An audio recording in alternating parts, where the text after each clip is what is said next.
What's up, guys? John here. The U.S. labor market is cracking beneath our feet. The weakest year for job growth since the pandemic. The U.S. labor market is showing further signs of cooling. Unemployment rising to 4.6%. 92,000 jobs lost when top economists claimed we would receive 50,000 jobs and that the economy was resilient and strong. 92,000 jobs. 92,000 jobs. The U.S. economy unexpectedly lost 92,000 jobs in February. The unemployment rate inched higher to 4.4%. As this is happening, top U.S. employers have committed to laying off hundreds of thousands of workers.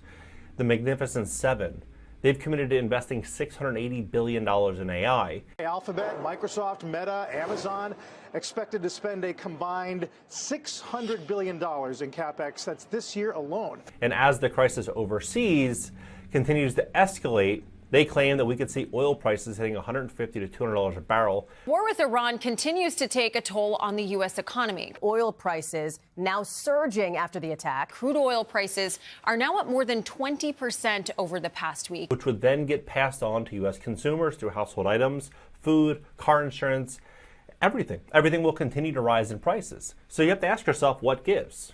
I believe it could be living standards in this country if things continue to progress. Now, I'm not saying that to be extreme, but almost a quarter of Americans now are opting in for 7-year auto loans. Cars have gotten so expensive, Nora, that the only way consumers can get a monthly payment that they can afford is to continually stretch out the length of their loan. People are financing groceries on buy now, pay later. People are making installments on burritos and fast food purchases. If you go on Amazon now, buy anything, they're asking you if you want to break it up into payments. Right? This is the future of this country, and we're living in it right now. I mean, look at this. So the U.S. economy lost 92,000 jobs in February, stoking labor market worries. These are some of the corporations that have already committed to layoffs. The U.S. government, 317,000. UPS, 78,000. Amazon, 30,000. Intel, 25,000. Citigroup, 20,000. Nissan, 20,000. Nestle, 16,000. Microsoft and Bosch combined, 28,000. You have Verizon and Dell and Accenture. Combined, you're looking at another 35,000. Ford, Novo, Procter & Gamble, HP, Heineken, Siemens, all of these companies committing to laying off multiple thousands of employees so far. So as this situation continues to ramp up and people start looking for ways to cut expenses, especially corporations, I think AI is going to play a very large role in that. And these large corporations, $680 billion, largely on AI CapEx, now time to pile into the group, right? So $90 is what oil is right now as Kuwait starts cutting oil production. They claim we're going to see $150 within the next 14 days, right? $150. In Pennsylvania, they're already seeing gas prices go up. You're probably seeing it where you're at right now. Maybe they're in the mid threes when a week and a half ago, 2 weeks ago, you could have gotten gas sub $3, right? California is claiming that they could see $8 a gallon. $8 a gallon. That is unbelievable when you take into consideration the cost to just live in California. Moving prices to $8 a gallon would break most drivers. And every 20, 30 minutes, there's a new update on this situation. And it doesn't look like it's slowing down. In fact, just a couple of days ago, they were saying this is going to be a 4 to 5 week problem. Don't worry, that'll be it. Now they're saying, no, this is going to go till September, right? By September, this country will go through a radical transformation if this continues to move in this direction at this speed. Strait of Hormuz shipping is seeing a near total halt, according to Bloomberg. So you have shipping coming to a halt. Financial Times saying $200 a barrel is no longer unthinkable. But this is what I think is just the biggest story, is the cost of insurance. Because insurance in most cases dictates and determines real estate values. It dictates and determines car insurance or car affordability. It really has a massive role on our economy and on the U.S. consumer. And when he said that U.S. car insurance could increase by 13% last year, in fact, it increased from 18 to 20%. So they were saying 13, now it's 18 to 20%. 22.4% of new car buyers now opt in for 7-year auto loans. And homeowners insurance is going to continue to run rampant. But when you look at what Jerome Powell said last year, what the CEO, the former CEO of Redfin said, and you put this whole thing together, I think it's very possible that this actually unfolds. Because if Jerome Powell says something, it's very different than if some economist or someone else says something. Like, he has access to information that I think most people don't.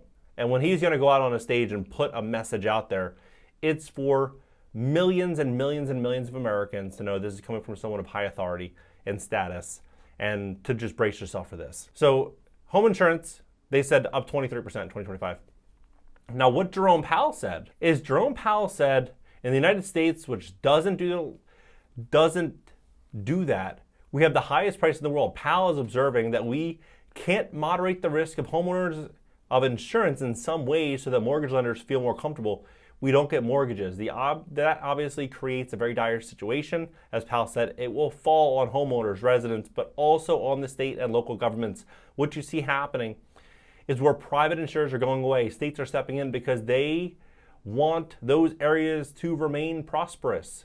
And what he said is that it's going to be very difficult to get a mortgage in high-risk areas. Now, what would you define as high risk? Palisades, maybe certain parts of Louisiana, Miami, South Florida, anywhere along the coast, anywhere near a fire zone. Like, a lot of the desirable locations, I think, are going to get harder to get affordable insurance.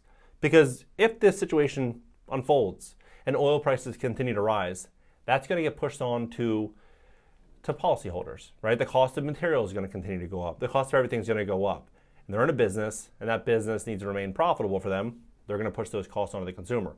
But then, if the cost of insurance goes up after a borrower locked in a 30-year mortgage, and maybe they're losing their jobs, maybe they can't qualify if they were to apply for a mortgage today with the expenses associated with that property, and they start seeing foreclosure rates continue to increase because they can't absorb this type of insurance cost, what does that mean?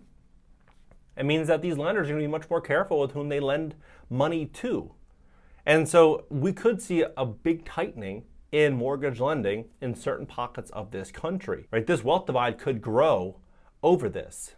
Glenn Kelman, he said in 2021 that, and I covered this, that the people, if they calculate the cost of insuring these properties, the only people who have figured out are the actuaries, the people who have to calculate the cost of insuring these properties. Increasingly, it's going to get harder to get insurance, it's going to get harder to get a loan. So when you have the CEO of Redfin saying this, 2021, then you have Jerome Powell saying this, 2025, the same thing. What are the odds that that is random? I would say pretty slim. Like, I would say that's that's very, very slim. I think we're walking into that dynamic, and I think it's death of a thousand cuts. It's one major problem after the next, and U.S. consumers are getting hit hard. And this is going to escalate this wealth divide. There's no way around it. I mean, they just recently came out just 3 months ago saying homeowners are more likely to click on climate data after major disasters. And that's exactly what Glenn Kelman was saying. Hey, this is what's going to happen. Saying that 5 years ago, and they're doubling down on it, saying now that this is, what people need to start doing is clicking on that and getting more aware of the risk associated with buying in certain areas. They're setting the stage on that. Millions of Americans face higher utility bills as dozens of rate hikes take effect. So the cost of owning a 5,000 square foot house, 2-3 years ago in LA or, Miami or one of these other locations, desirable locations, will be radically different than what it will be in 2 years. Like, radically different, especially the amount it will cost just for utility bills. In many cases, a utility bill could look like a mortgage on a house of that size. So it's going to just continue to multiply. In fact, there's a company called Rethink, and it's owned by really two guys. And these two guys, one's a Silicon Valley exec, and James Arbut and Tony Serba. And they're Silicon Valley execs, and they're making predictions on the future. And one of their predictions is that car ownership will drop by 80% in the next 4 years, which sounds crazy. But when you have Business Insider saying that in 2017, that 80% will lose their vehicle by 2032, it's fascinating. You have all these other, business journals saying the same thing. NBC was saying the same thing 2017, talking about, driving a car is just going to not be a thing for most people, like in the very near future today.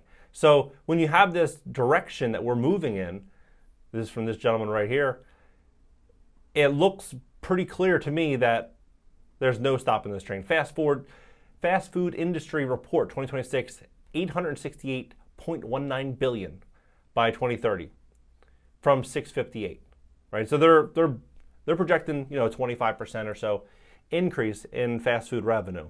And the reason that they say it's going to be driven mainly by plant-based dining trends. And why? Because plant-based food is cheaper to manufacture and produce. So when we're in an affordability crisis and people struggle to, sign on the dotted line or sign the check, they're going to look for alternatives, ways in which they can save money. So when you are looking out at the overall economy, what we're living through right now is the fourth industrial revolution. It's going to change everything, I believe, from how people live, where they live, transportation, food. All industries are about to change in a really, really big way. And the wealth divide is going to amplify. I think we're going to see a lot of people moving towards locations that offer low home insurance, low cost of living. I think we're going to see this massive shift unfold because what other options do most people have? When the cost to retire today is unimaginable. Like, you need not to be worth $1 million you need $3, $4, $5 million minimum to retire today. If you just do basic math, you add up everything from your home insurance, taxes, healthcare, food, travel. You just start adding everything up. You'll realize burning $5,000, $6,000, $7,000 a month is pretty easy to do today. Remember 7 years ago, you go to the grocery store, you'll spend $200. The cart was loaded. You had to have someone walk in front of the cart to make sure nothing fell off the top. Now you walk in a grocery store, you get one bag, $200, right? So if we're looking at the lens of a 20, 30-year horizon on retirement, just realize that if it's $5,000, $6,000, $7,000 a month now needed, it's probably going to be $12,000, $14,000, $16,000 a month 5, 10 years from now. And so it's $7,000 a month. You're looking at $90,000 a year. You're looking at 100 or 1.8 million over 20 years. If it's $15,000 a month, you just break down the math. You need to be worth $4 or $5 million. How many people are? Not that many. So you're going to see this big push towards affordability. You're going to see this big push towards change, and that's what we're walking into right now, one day at a time. What do you think about this entire situation? Where do you think we're heading as a country? Now, I think that there's endless opportunity inside of this change. Like, endless opportunity. When you have all industries essentially changing at the same exact time, we went from being, an economy where America basically ruled everything to where now opportunities are moving everywhere and people are no longer afraid to pick up and move out of the country or move to a different state. 2021 fueled that. In 2020, people would just get up and move. Like, this is all going to become normalized. You're going to start seeing a lot more people moving out of the country, just a lot more change unfolding because of it. And I think we're walking into this very, very quickly. Let's have a conversation about this below. And please hit the like button. YouTube will share the content. Catch you next video.